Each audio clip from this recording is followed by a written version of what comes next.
Good morning, good afternoon, good evening दोस्तों। Kevin sir back from personal tutor. Standard 11th history playlist आप लोग देख रहे हैं। लास्ट यूनिट है part 2 modernisation. Topic is after defeat re emerging as a global economic power. हमें सबको पता है सेकेंड वर्ल्ड वॉर में जापान की बड़ी कड़वी हार हुई थी, लेकिन उसके बाद आज जापान क्या है। Let us have a look at this thing once again.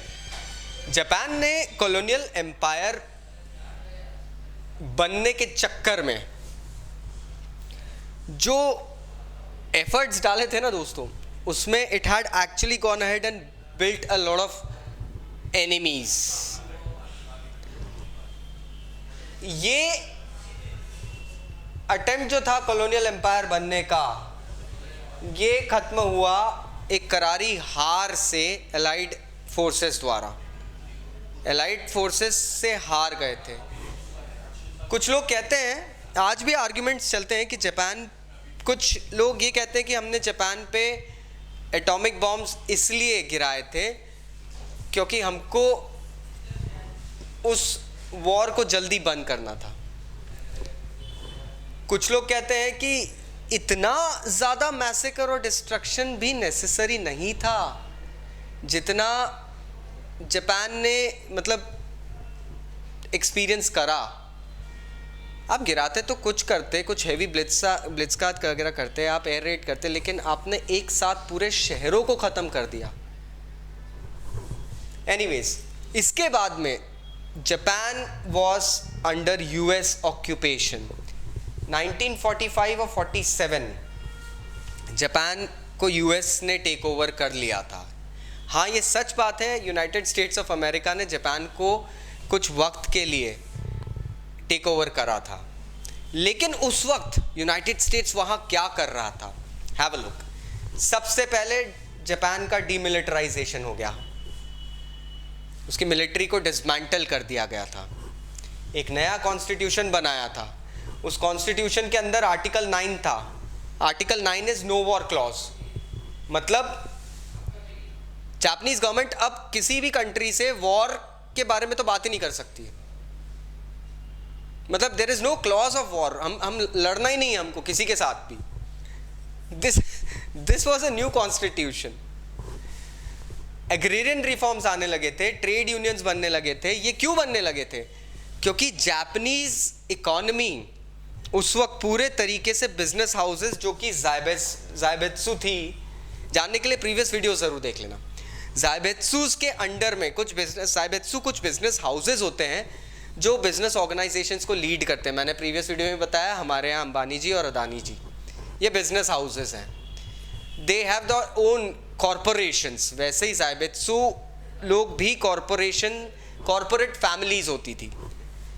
इनको डिसमेंटल करने के लिए यूनाइटेड नेशंस ने दोस्तों सडनली ये एग्रेरियन रिफॉर्म्स और ट्रेड यूनियंस बनाना शुरू करा, क्योंकि उनकी मोनोपोली थी, उनकी मोनोपोली ख़त्म करना थी। तो कैसे? लोगों को पावर दे दो। पॉलिटिकल पार्टीज़ को रिवाइवल दिया और पहली बार इलेक्शन हुआ, मतलब पोस्ट वॉर इलेक्शन हुए, जिसमें ironically women voted for the first time in history of Japan. Changes आ रहे थे। अब ये जो जापानीज इकोनॉमी की जो ग्रोथ हो रही थी ना, इसको नाम दिया गया पोस्ट वॉर मिरेकल। ये एक मैजिक था, लेकिन ये पोस्ट वॉर मिरेकल था नहीं दोस्तों। एक तरीके से वेस्टर्न कंट्रीज ने बोला कि हमारे आने से जापान में चेंज आए हैं, जापान के लोगों ने चेंजेस दिखाए। लेकिन जैसा कि अगर आप इस चैप्टर के प्रीवियस वीडियोस में देखेंगे, जापानीज लोगों के अंदर से एक इनबिल्ट इच्छा भी थी to get their economy and positions restored. US का आना एक तरीके से बस एक फ्लूक ऑफ द मोमेंट हो गया था। Japanese were always open. There was a long history of popular struggles. Intellectual लोग थे ऑलरेडी वहां पे। एक किक नहीं मिल रही थी, वो शॉट जो था फाइनली वो जापान में मिलने लग गया।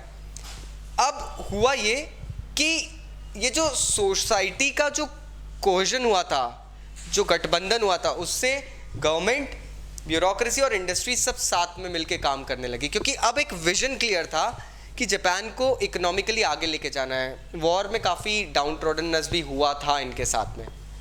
व्हाट हैपेंस इज, हुआ ये था कि यूएस सपोर्ट जैसे मिला जापान को, जापान ने सडनली अपनी इकोनॉमी ग्रो करना शुरू करी। इनफैक्ट उस वक्त यूएस का वॉर वियतनाम एंड कोरिया के साथ भी चला था दोस्तों, तो Japan was a crucial place for United states of America.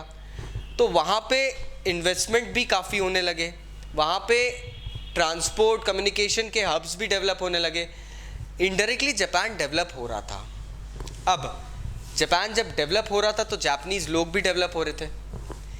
1964 में पहली बार टोक्यो में ओलंपिक्स होते हैं, बस उसके बाद वक्त बदल गया। उस वक्त जापान में Shinkansen is a name given to bullet train. Shinkansen train start हुई थी। Now trains almost could run at the speed of 200 miles per hour। अभी तो स्पीड दोस्तों बढ़ के 300 miles per hour हो गई है। ये बता रहा था कि Japan has the ability to harness technology।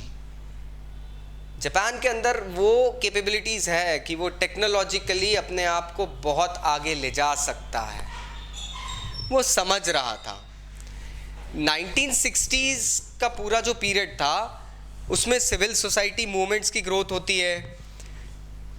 अब ये क्यों हुआ था सडनली? क्योंकि इंडस्ट्रियलाइजेशन ना इस हद तक बढ़ गया था कि हम लोग एनवायरनमेंट के बारे में सोचना बंद कर बैठे थे। कुछ इफेक्ट्स होने लगे थे। कैडमियम पॉइजनिंग होती है जिससे पेनफुल डिजीजेस होते हैं। ये पहला इंडिकेटर था।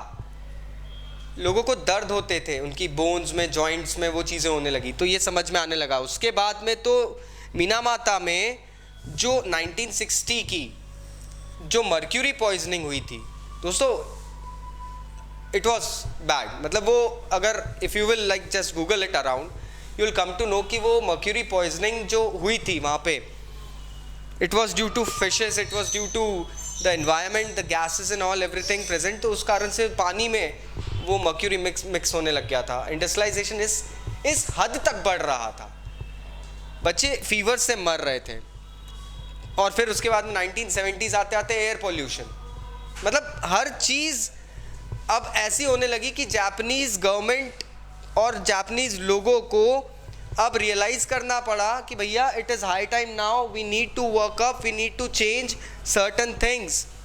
इनफैक्ट 1980s के बाद से, मिड 84-85 के बाद से जापान में अब गवर्नमेंट ने इतने स्ट्रिक्ट रूल्स बना दिए हैं दोस्तों रिगार्डिंग एनवायरमेंटल पोल्यूशन कि सडनली एक जो ग्रोथ होने वाली थी ना इंडस्ट्रियलाइजेशन की, जो एकदम बूम हो रही थी, वो रुक सी गई और कम होने लगी।